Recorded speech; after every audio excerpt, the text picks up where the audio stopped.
Welcome. In this video, I'll show you exactly how to view your friend's QR code on Telegram using the latest updated method. This is a quick and useful feature if you want to connect faster without searching usernames manually. Let's get started. First, open the Telegram app on your phone.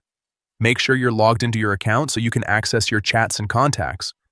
Once you're inside Telegram, go ahead and open the chat with the friend whose QR code you want to view. You can find this chat in your main chat list or by using the search bar at the top if needed. After opening the chat, look at the top of your screen and tap on your friend's name. This will take you to their profile page where you can see more details like their profile picture, username, and other settings. Now, on the profile screen, look closely next to their username. You'll see a small QR code icon. Tap on that icon. As soon as you tap it, their QR code will appear on your screen. You can now scan it, share it, or even save it depending on what you need.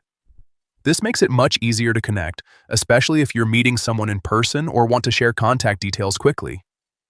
And that's it. That's how you can view your friend's QR code on Telegram using the updated steps. If you found this helpful, make sure to check out more quick Telegram tips to make the most out of the app.